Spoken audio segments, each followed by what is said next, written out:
When Manchester United tried to play out from the back, Wan-Bissaka joined the centre-backs, while Wolves had 6 players in United's half. They surrounded the midfielders, and for that reason, as soon as they received the ball, they were pressed and couldn't play with the strikers. When Wan-Bissaka had the ball, Wolves didn't press aggressively, so he could play with Casemiro, but when he received the ball, he was pressed and Wolves covered the passing lines. However, when Lisandro Martinez had the ball, Wolves strikers were aggressive to press him and he played backwards with Onana.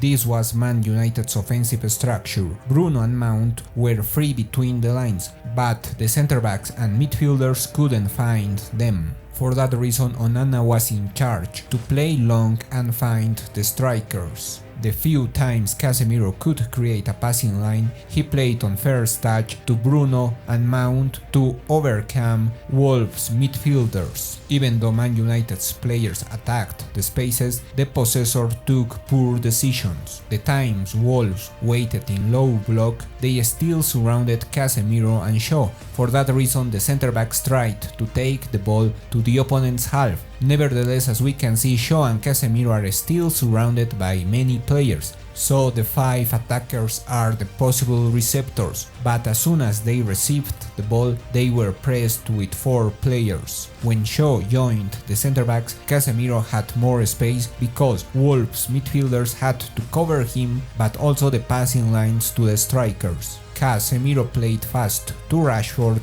but Wolves centre-backs were over him and he was surrounded by 3 players. For that reason, the strikers lost the ball and couldn't play forward. In the second half, Varane was smart to progress with the ball and tried to create numerical superiority in the midfield. This freed Wan-Bissaka on the right side. He attracted 2 players and freed Casemiro, who played fast with Antony. When Sancho came in, he brought in another dynamic, and this helped United to create spaces in the final third.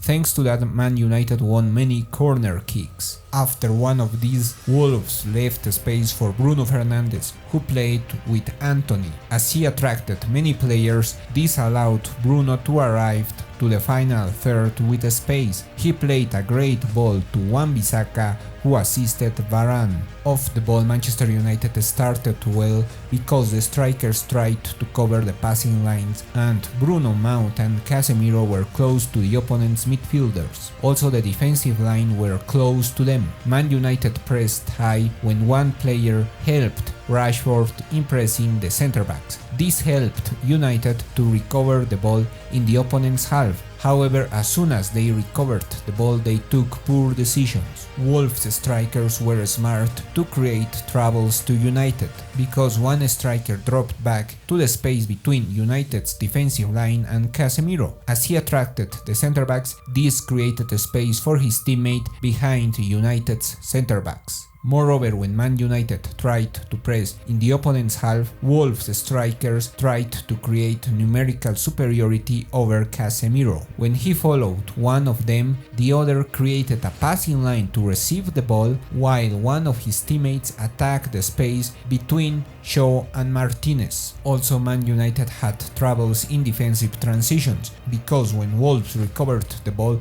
they started the counter-attacks through the central channels, because they had numerical superiority over Casemiro, since Mount and Bruno didn't support him. In the last minutes, Man United defended with all their players in their half, while Wolves played many crosses, but Onana was outstanding. Leave your thoughts about this game, don't forget to subscribe, and thanks for watching. This video is brought to you by Play by Metrica Sports, the fundamental tool for every coach and analyst. Create and manage all your video analysis in one platform.